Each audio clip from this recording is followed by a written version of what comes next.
Централно издание на Дневникот на Канал Плюс телевизија. Добро вечер. Започнуваме со најава на дел од содржините кои ќе следат.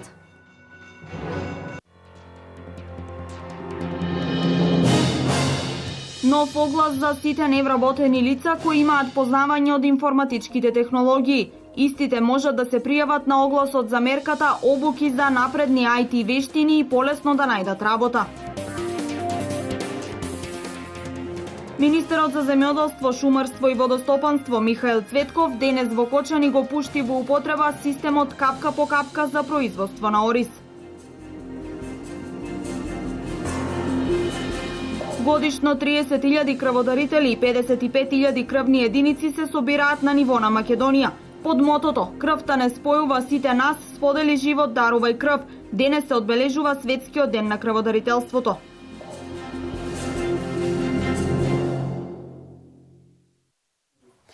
Извозот од технолошко-индустријско развојните зони во првите 5 месеци од годинава е рекордно зголемен за над 28% во однос на минатата година овој период. Вкупниот износ, изразен во евра за првите 5 месеци од годинава, надмина 715 милиони евра, а само во мај има зголемување на извозот за 20%, споредено со тој месец ланската година изнесува 150 милиони евра. Но за целокупниот бенефит на индустријските зони, конкретно во источниот регион, вработувањата предвидени со отварањето нови работни места и прогнозите за воиднина во Дневникот на Канал Плюс телевизија во 16 часот и 30 минути зборувавме со господинот Виктор Мизо, директор на технолошко-индустријските развојни зони, да го проследиме разговорот.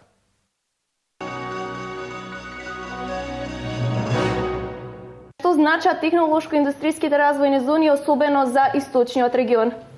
Па како што знаете, овдека во Штип тоа беше втората зона која беше функционална после зоната во Скопје, Бунарџик зоната, и по доаѓањето на Johnson Controls пред веќе од 4 години, две други компании, Technical Textiles и Condevo, исто така одлучија да инвестираат во оваа зона. Во моментот околу 2000 вработени штипјани и луѓе од околината работат во оваа зона. Се очекува некаде кон средината на летото, крајот на летото да завршат сите активности, градежни активности на компанијата Condevo. Потоа тие ќе започнат полека со инсталирање на машините, нормално и со регрутација на луѓето, што значи дека дополнителни околу 280 луѓе ќе работат во Condevo во некој период од околу година и пол од сега. И со тоа и гледаме дека имаме дури 3 различни компании од 3 различни земји, од 3 различни индустрии. И навистина се надеваме дека тоа ќе биде дополнителен стимул за нови инвестиции да дојдат во Штип и целиот овој регион, бидејќи, како што знаете, една од најважните активности која се превзема од страна на владата и сите други институции поврзани со економскиот тим е намалување на невработеноста и нормално креирање на можности за граѓаните. Постојано вработување. Но новите инвестиции, што предизвикаа кај домашните бизнисмени? Што значеше ваквиот инвестициски бум во државата?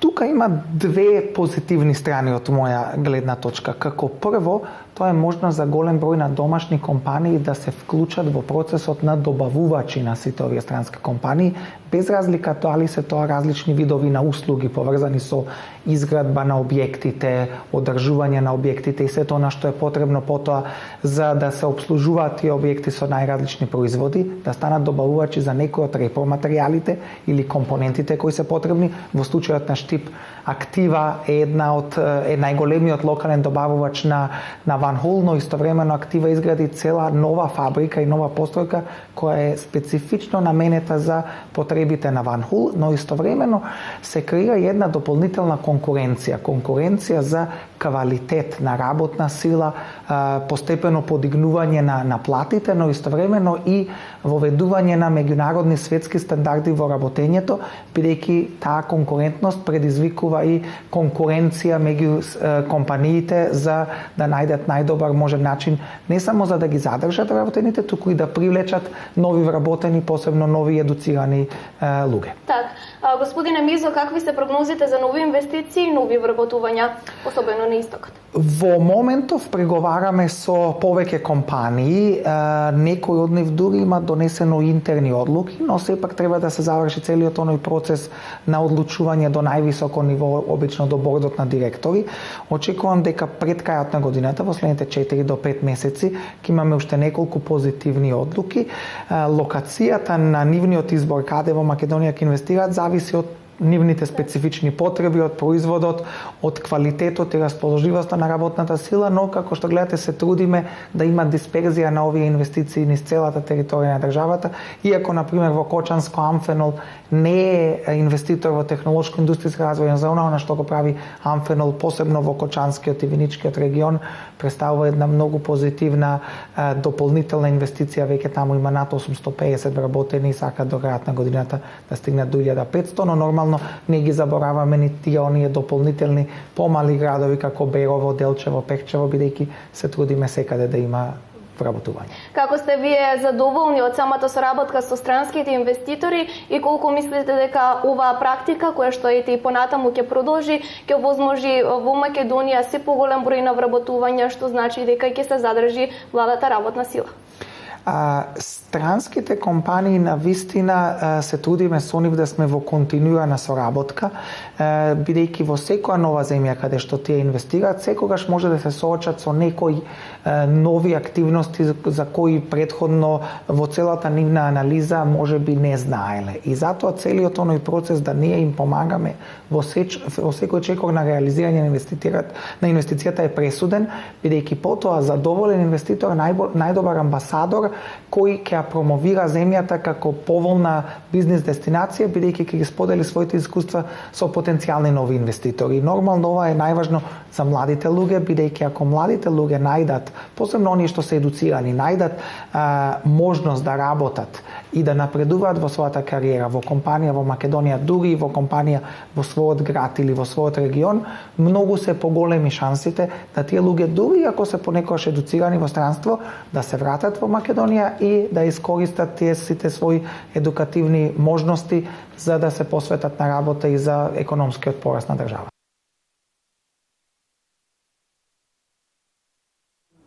Сите невработени лица кои имаат познавање од информатичките технологии, сакаат да ги надградат и да се стекнат со меѓународни сертификати, може да се пријават на огласот за мирката обуки за напредни IT вештини. На ваков начин тие ќе можат полесно да најдат работа во компании во Македонија и странство. Во овој период обезбедени се средства за обука на 100 невработени лица во висина од 8 милиони динари. Условите се невработените лица да биле на евиденција на невработени најмалку 3 месеци, може да имаат завршено средно или високо образование, но и да се без образование, а исто така треба да имаат познавање од информатичките технологии и да го положат квалификацијскиот испит со кој се утврдуваат знаењата.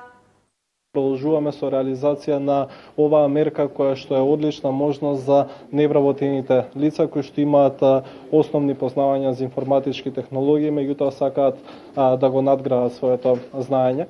Голем број од компаниите бараат дополнителен кадар за луѓе кои што ги познаваат напредните IT вештини, повеќе програми. Оваа мерка го овозможува тоа. Најчесто веднаш после завршувањето на обуката учесниците во самите обуки многу брзо наоѓаат работно место. Буџетот кој што е обезбеден е во износ од околу 8 милиони денари, како што кажав, ќе финансираме 100 невработени лица да се стекнат со обуки за напредни IT вештини, да ги зголемиме нивните можности за вработување, нивното знаење, да добијат меѓународен сертификат и многу брзо да се здобијат после завршувањето на обуките со работно место. Инаку и во Република Македонија влегуваат инвеститори кои што бараат вакви програмски експерти, пред се јава .NET, AutoCAD, со тоа што во наредниот период ќе имаат можности оние што се веќе на обука да бидат поканети на интервју и да добијат можност за вработување. Дел од овие луѓе што се веќе на обука, поготово за Јава, веќе имаат добиено понуда од странска инвестиција која што влезе во Република Македонија да добијат работно место. Министерот за финансии и вице-премиер во владата Зоран Ставрески поради здравствени причини официјално поднесе оставка. Ставрески е дел од владата предводена од ВМРО ДПМН од 2006 година на позицијата подпредседател задолжен за економски прашања, а од 2009 година и на позицијата министер за финансии. Актуелниот директор на управата за јавни приходи Кирил Миновски е предложен за нов министер за финансии. Министерот за финансии и вице-премиер во владата Зоран Ставрески поради здравствени причини официјално поднесе оставка. Здравствените проблеми со кои се соочува мисловитите на лекарите упатуваат на тоа дека постои неопходност од подолго лекување и опоравување, заради што јас нема да сум во можност да ја обавувам функцијата министер за финансии и подпредседател на владата на Република Македонија, истакнува Зоран Ставрески во оставката. Инаку Ставрески е дел од владата предводена од ВМРО ДПМН од 2006 година на позицијата подпредседател задолжен за економски прашања, а од 2009 година и на позицијата министер за финансии. Тој во оставката се заблагодарува за плодната и професионална соработка со претходниот председател на владата Никола Груевски, во чиј владин тим беше 9 години. Со него има подлична соработка и голема поддршка. Заеднички со него и со другите колеги од владата направивме економски резултати за Македонија како никогаш досега, признаени и потврдени од најзначајните меѓународни финансиски институции, истакнува Ставрески. Ми беше задоволство да бидам дел од овој економски тим, кој со голем жар, ентузијазам, одговорност и посветеност работеше за Македонија и донесе резултати кои многу граѓани ги почестуваа, тргнувајќи од сериозното намалување на невработеноста, значително подобрување на бизнис климата, високи растови на економијата и извозот, носење на многу инвеститори и водењето здрави макроекономски и финансиски политики. Сето ова е остварено во исклучително тешки години на глобална финансиска криза, европска должничка криза, а еве речиси 2 години домашна политичка криза. Актуелниот директор на управата за јавни приходи Кирил Миновски е предложен за нов министер за финансии. Миновски според биографијата доставена во парламентот е доктор по економски науки. Тој дојде на челното место во УЈП на крајот од минатата година, кога поранешниот директор Горан Трајковски поднесе оставка. Има плодно 17 годишно искуство во областа на финансии, управување со промени, проектен менеджмент и човечки ресурси. Миновски поседува искуство во работата на државните институции. Пред раководењето на управата за јавни приходи, тој во периодот од мај 2014 до ноември 2015 беше прв човек и на државниот пазарен инспекторат. Оставката на Ставрески и изборот на новиот министер ќе се најдат пред пратениците на следната собраниска седница закажана за утре, а според засега непотврдени информации, на истата седница ќе биде назначен и нов заменик министер за надворешни работи, позиција од која ќе биде разрешена досегашната заменичка во МНР Драгана Кипријановска, како кадровско решение на Демократскиот сојуз на Павле Трајанов, која напушти пред неколку месеци коалицијата со ВМРО ДПМН. За нов заменик министер за надворешни работи е предложен Илија Исајловски, дипломат од кариера. Министерот за земјоделие Михаил Цветков свечено го пушти во употреба првиот систем за наводнување на поле со орис во Македонија капка по капка. Системот е поставен на опитна парцела на Институтот за орис од Кочани како донација од проектот на УСАИД за експанзија на мали бизниси кофинансиран од Швајцарската амбасада во Македонија во соработка со програмата за зачувување на природата во Македонија, проект на Швајцарската агенција за развој и соработка.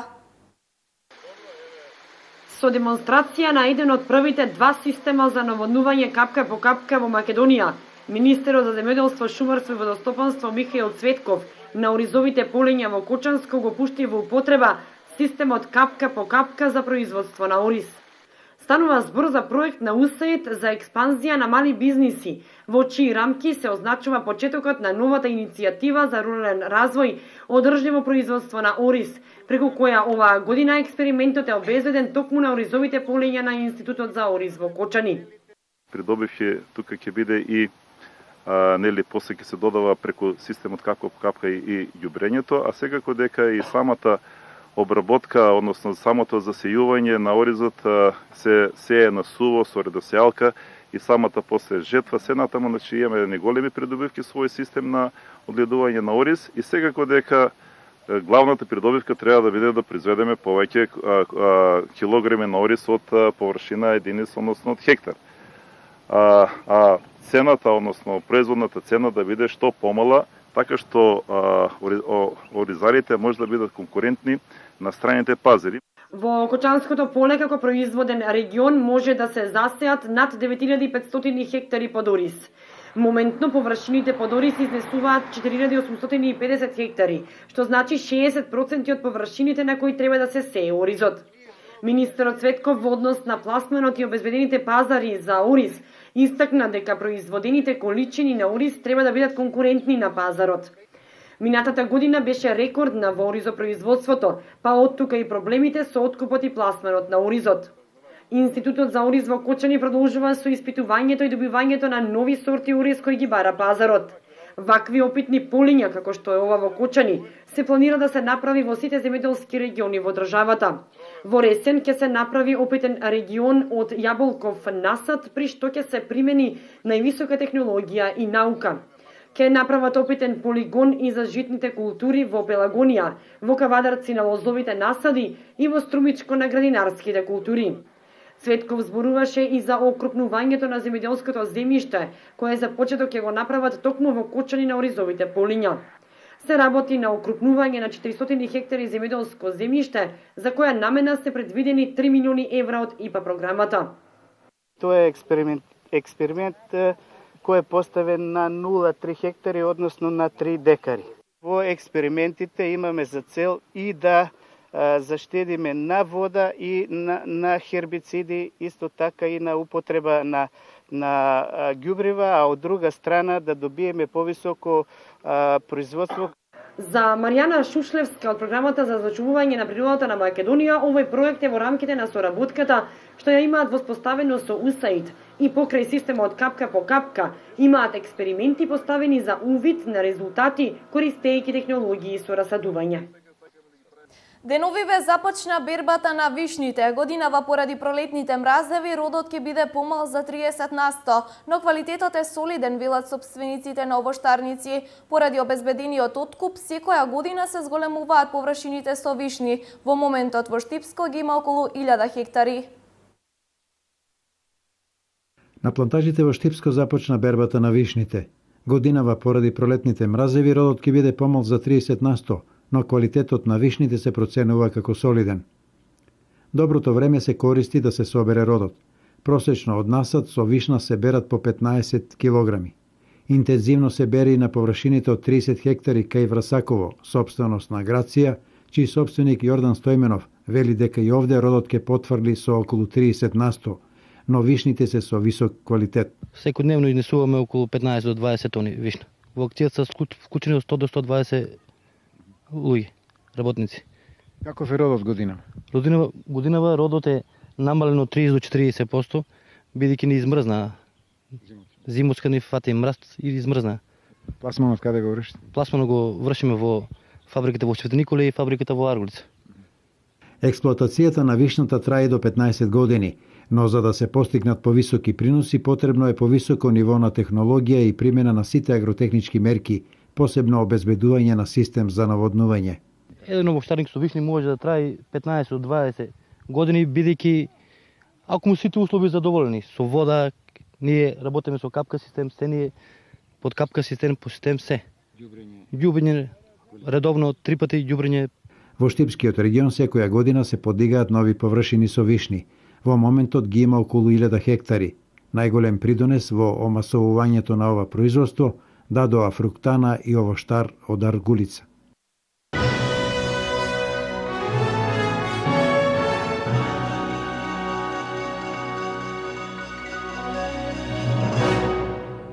Штипскиот универзитет Гоце Делчев денес потпиша меморандум за соработка со регионалната стопанска комора и Центарот за развој на Источен плански регион. Ваквата соработка е во насока на полесно прилагодување на пазарот на трудот на студентите од овој универзитет. Прилагодување на високото образование кон бизнисот и стопанството се прави континуирано со цел студентите полесно да се прилагодат на пазарот на трудот и најдат вработување. Во таа насока Штипскиот универзитет Гоце Делчев на своите студенти за време на летниот период им нуди можност за практична работа во државни институции и приватни компании за да може да се стекнат со работни вештини. Нашиот центар за кариера тоа го прави во континуитет, секоја година во текот на јуни месец издаваат упатници до сите бизнис, да кажеме, заедници, општествени заедници, фирми, компании каде што водат наши студенти по едномесечна пракса и слободно може да ви кажам дека таа бројка изнесува на секоја годишна преку 4000 студенти кои одат на пракса. Стопанската комора постојано прави истражувања за тоа кои струки се потребни во одреден регион за да можат образовните институции да направат програми со кои ќе ги привлечат учениците и студентите да се запишат и студираат во бараните области. Од нашите анкети и анализи се добива впечаток дека се потребни кадри од областа на специфични кадри од областа на градежништвото, од областа на економските науки, но исто така и од други стручни области. Бизнис заедницата во источниот регион е задоволна од стручноста на кадрите кои излегуваат од Универзитетот Гоце Делчев. Сепак за посериозни кадри треба време и мислам дека сето тоа ќе со посебна иницијатива и на самите бизнисмени тие кадри може да се издигнат во чинители на двигатели на бизнисот во регионот. Во наредните 3 месеци студентите кои работат на иновативни програми на Штипскиот универзитет ќе бидат вклучени во проектот Клик поблиску до вашиот бизнис на Центарот за развој на Источен плански регион. Овде би биле поврзани единиците на локална самоуправа, јавните претпријатија, останати чинители во регионот, бизнис заедницата, како би дошле до полесни информации во врска со расположивите индустријски зони, слободни локации за инвестирање, фирми и институции кои нудат поддршка на мали и средни претпријатија. Сето тоа би било линкувано во една софтверска апликација, веб портал и мобилна апликација. Универзитетот Гоце Делчев по тој повод денес подпиша меморандум за соработка со регионалната стопанска комора и Центарот за развој на Источен плански регион. Општините од Брегалничкиот регион во трка по локации за седиште на регионалната депонија, која според прогнозите со работа треба да започне од 2022 година. Дали општина Виница има предлог локација за регионална депонија, беше темата на денешната вонредна седница на Советот. Дали Виница може да биде општина каде ќе биде лоцирана долго очекуваната регионална депонија чија изградба треба да започне 2020, а да заврши 2022? Дали Советот ќе достави предлог локација до Министерството за животна средина? Беше темата на денешната вонредна седница. Градоначалникот Дончев како можна локација ја посочи над Превалец помеѓу селата Пресека и Стибања, но не како официјален предлог во очекување на мислење од советниците. Од опозицијата децидни и со сомнеш кон најавите дека регионалната депонија ќе биде изградена според високо еколошки стандарди. Долгорочно ќе предизвика нус појави кои ќе се одразат врз некои идни генерации и со став дека треба се чуе и мислењето на граѓаните со организирање јавна расправа. Како што посочи градоначалникот Дончев, проектот регионална депонија целосно ќе биде презентиран на 23 јуни и советниците се должни да присуствуваат за да имаат аргументи за и против за следната редовна седница, кога треба се донесе официјална одлука дали Виница ќе предлага своја локација за депонија или не. Денешната вонредна седница на Советот во општина Виница се разговараше за потенцијална локација за регионална депонија. По многобројните дискусии се донесе одлука да после работилницата што е организирана од Европската комисија и од Министерството за животна средина на 23 јуни, после оние прашања што ги имаат советниците да ги постават до надлежните, да донесеме одлука дали на територија на општина Виница ќе дадеме предлог локација за регионална депонија. Инаку статистиката на ниво на Брегалнички регион калкулира 40.000 тони отпад годишно, а само на Виничката депонија кај село Лески 2015 година биле изфрлени 5705 метри кубни комунален и 4667 метри кубни комерцијален отпад. Учениците и студентите од Штип оваа година за прв пат ќе имаат можност да бидат дел од летната школа која организира националната установа Универзитетска библиотека Гоце Делчев. На оваа школа ќе може да се стекнат со дополнителни знаења од областа на литературата, културата и уметноста, а воедно да посетат и повеќе културно-историски објекти во Штип и земјава. Пријавувањето трае до 30 јуни. Штипската библиотека Гоце Делчев за прв пат оваа година организира летна школа за учениците и студентите од 5 до 15 јули. На оваа школа ќе може да се стекне со дополнителни знаења од областа на литературата, културата и уметноста. Да стекнат повеќе сознание и повеќе знаење од областа на бонтонот, книжевноста, етиката на религиите, основи на музика, народни инструменти, народна книжевност, понатаму основи на инструментализам, односи со јавност и новинарство. Сето тоа ќе биде убаво вклопено во рамки на тие 10 дена. Своето слободно време да го користат на правилен начин, за да се информираат и да добијат некои општи познавања и да ги прошират своите хоризонти на знаење, како од литературата, уметноста, културата, сите оние проекти кои што ќе бидат вклучени во тие 10 дена, инаку ќе бидат во време траење од 10 до 14, што соодветствува на времето на сите кои што ќе бидат слободни, може слободно да се обратат и да дојдат да бидат дел од оваа летна школа. Во рамките на оваа школа учесниците ќе имаат можност да посетат и повеќе културно-историски објекти. Првиот петок од првата недела од летната школа ќе се посетуваат знаменитости и објекти од областта на културата на територијата на Штип. Впрочем, во Народниот театар ќе биде одржан курс по драматургија, а веќе во текот на втората недела или вториот петок на 15 јули ќе оствариме посета на археолошкиот музеј и на театарот во Скопје. За целата оваа работа, за целата летна школа и незиното посетување, учесниците ќе добијат соодветни сертификати. На летната школа до крајот на овој месец може да се пријават сите заинтересирани ученици од основното и средното образование и студенти. Пријавувањето се врши од денес до 30 јуни на нашата позната мејл адреса noob.gocedelskev@yahoo.com или на нашата Facebook страна на социјалната мрежа на Facebook страницата. Проектот Летна школа е поддржан и од општина Штип, голем број на универзитетски професори, Универзитетот Гоце Делчев, Советот на млади и многу млади луѓе кои се координатори во овој проект.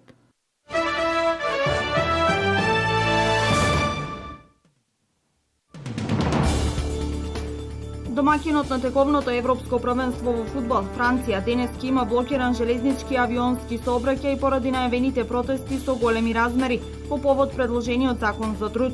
Во Париз се очекуваат над 50.000 демонстранти.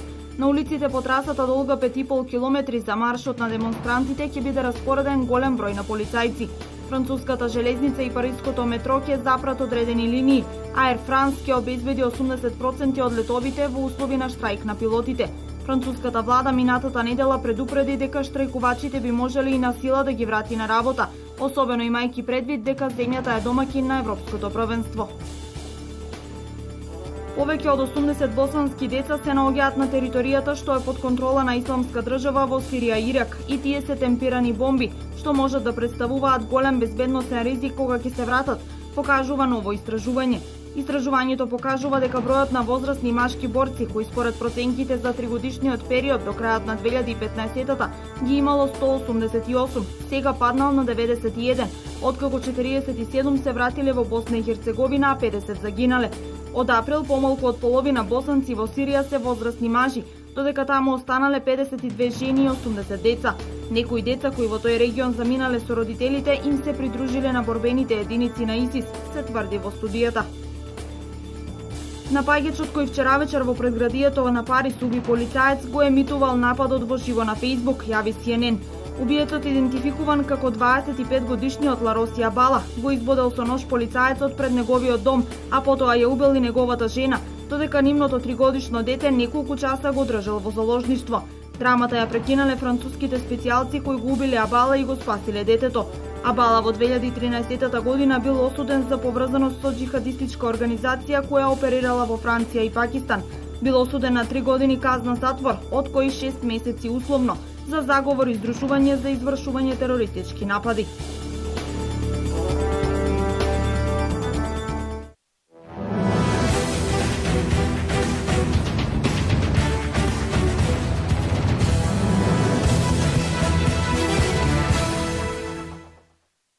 По крајот на учебната година заслужено стигнаа и дипломите за учесниците во спортските надпревари во учебната 2015-2016. Атлетиката беше во преден план за учениците од Општинското основно училиште Дедоилјо Малешевски, дисциплина која што годинава им ги донесе најдобрите резултати. Јас сум Андреј Тргалевски од Берово, учам во основното училиште Дедоилјо Малешевски и учествував на државниот надпревар во скок во далечин во Куманов. Па немавме многу време за тренинзи и за подготвување, но сепак освоивме трето место, имаше добра конкуренција. Мојата норма беше секогаш над 5 метри, а третото место го освоив со 5,18. И освоив трето место на државно првенство во атлетика во Куманово за дисциплина скок во далечин. За наставниците по физичко чест и задоволство е да се работи со учениците од кои што и во иднина очекуваат добри резултати. Оваа година учествувавме само со 4 ученици во оваа дисциплина.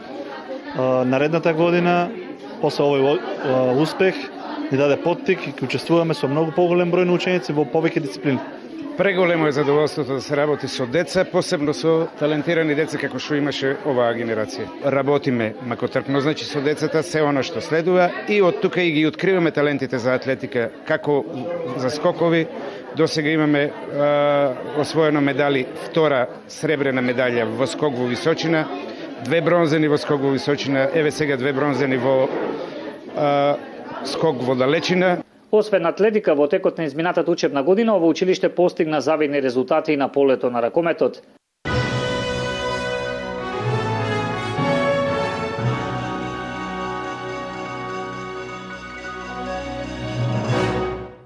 Ова беа сите содржини за дневникот во 20 часот. Ви посакувам пријатна вечер со програмата на Канал Плюс.